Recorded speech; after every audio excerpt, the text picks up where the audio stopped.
Hello, my name is Danielle and this is Excalibur Books, and today I'm talking about my worst books of the year so far.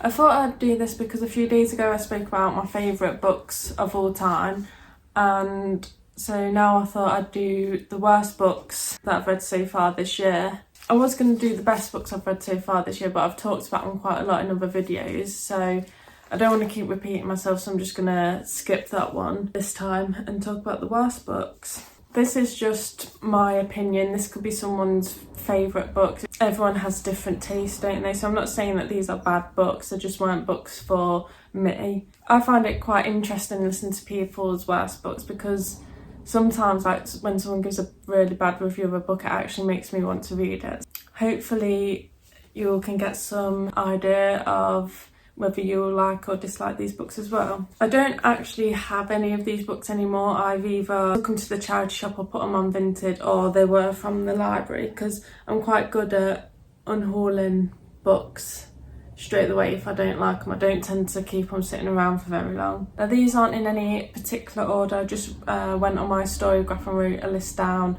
of all the books that I gave a lower rating to. So I have my notebook here with all the books on. So the first one is Beware of Chicken. Now, I listened to this, I started reading it physically on my Kindle, and then I switched to audiobook because I just couldn't get into it, and it's not a small book either, it's quite chunky. Yeah, the audiobook didn't really help that much, but it just meant I could listen to it easier. I really like cozy fantasy, so I thought this was going to be like a 5-star read, and I honestly can't really tell you why I didn't like it that much. I just literally couldn't get into it. I kept thinking about other things and being took out of the story. I thought the magic system was a bit complicated and I just wasn't grasping it. I wasn't understanding it very well, and I think that's like a me problem. I think I just weren't interested enough. Yeah, we're following this man who, I can't even understand it to explain it well, but I think they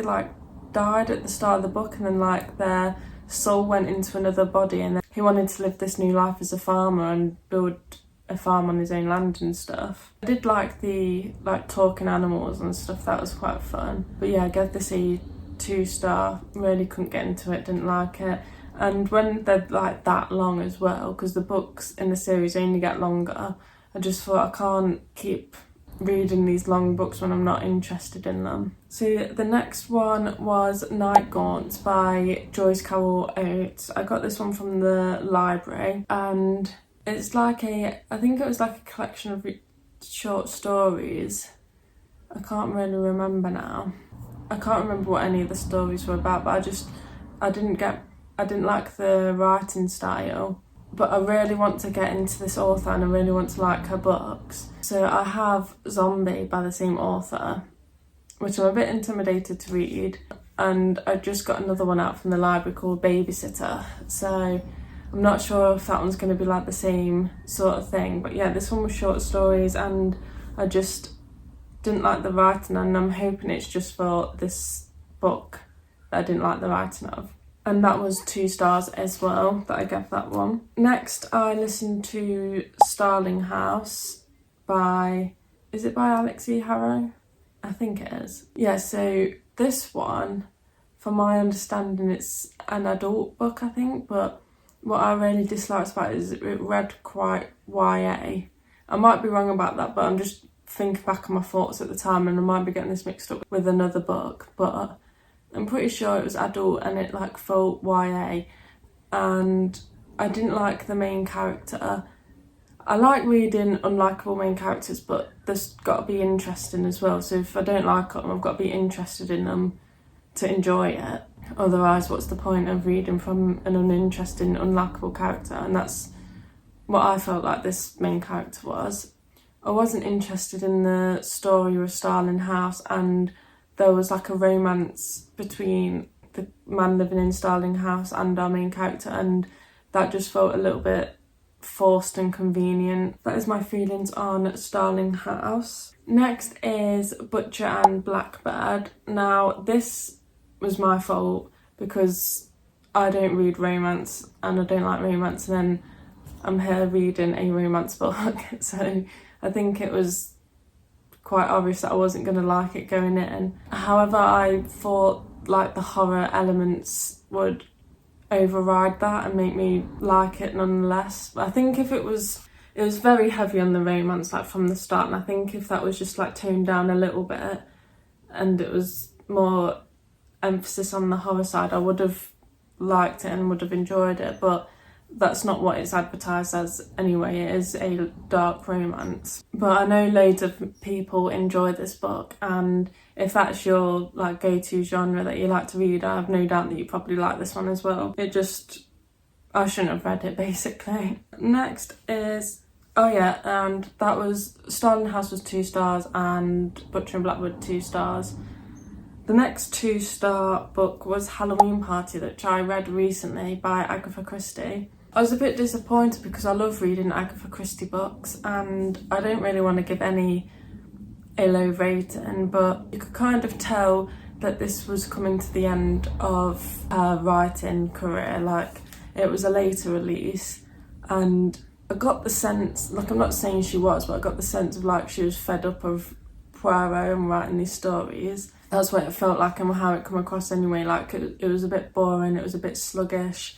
It was just conversation after conversation, which does happen a lot in these books, but it was just pretty constant. I did like the plot of it when we got plot. It was a really short book, but it took me a while to get through it. Then the next 2-star was Head Like a Hole. Now, I read this very early in the year, I think. From what I remember it's about a girl has died and she's found in like some water, and like a fisherman poured her out, and the body is like sentient, so it's talking to this man and getting him to do stuff for her. What I mainly didn't like about this one was it's following like a group of college age students, and I don't really like reading about college students on a campus and stuff. It's not what I like to pick up to read. And then it went pretty crazy at the end, but for no reason. Like, it literally come out of nowhere. It confused me a little bit why that happened. But yeah, because I read this so long ago, I can't really remember much about it. And I took all of the other books by this author off my TBR because they've all got similar covers and they're giving off like the same vibe, so I don't think I'm going to enjoy the other works either. Oh, the last 3 I actually gave 2.5 stars, so not bad ratings, but they're my lower half of what I've read this year. And then I have 3 DNFs that I have DNF this year, which is more than ever. I usually only DNF like 1 or 2 a year, and I've had 3 in the space of 6 months. Firstly, I started reading The Embroidered Book and DNF'd it. I love a historical fiction and a historical fantasy. However, I just couldn't get into it. I'm not sure why. It must have been like the writing style. I just wasn't interested, and I got about 100 pages in and I still wasn't interested. It's a thick, hefty book as well, so I just kept looking at the size of it and thinking, I can't put up with this being this uninterested for 600, 700 more pages. So I put that one down and took it back to the library. And then another one quite recently was Last to Leave the Room by Caitlin Starling, which I am quite sad about because it is an Evernight box, so it's a special signed edition. And that one, I didn't get very far into it, but the story's about doppelgangers. So I think she's doing a science experiment and she accidentally makes a doppelganger of herself. I didn't get that far in, it's just from like the synopsis. But again, I didn't like the main character and didn't find her interesting enough to read about. It was very corporate and business heavy, and I just wasn't interested in that side of the story. I'm still interested in this author's other books though, because they seem quite different. And then last book that I DNF'd was Sparks of Bright Matter, and I was really looking forward to this one because the synopsis sounds really good, but I couldn't get into it. Again, I think I went through a bit of a phase a few weeks ago of like not being able to find the book that I want to read, and everything just wasn't working for me. So I don't know if these were a case of like right books, wrong time, and maybe if I read them in a different time I might have liked them, but they've all gone back to the library or I've unhauled them now, so I won't be thinking about them again. But that one was a really interesting premise, but again the writing just wasn't like gripping me in, and I found myself really interested in the story. It started off quite well in the first few pages and it was talk about alchemy and stuff, but then it sort of just lost me further on. We had a bit of a time jump and it went a bit downhill from there. Yeah, so that's all of my worst books of the year so far. Bit of a shorter video because thankfully I don't have as many books that I disliked as what I do like, so we'll take that as a good thing. So let me know if you've read any of these books. I'd like to know if anyone enjoyed these books. I'd like to hear another side of these stories. Thank you for watching and I'll see you next time I upload another video. Bye!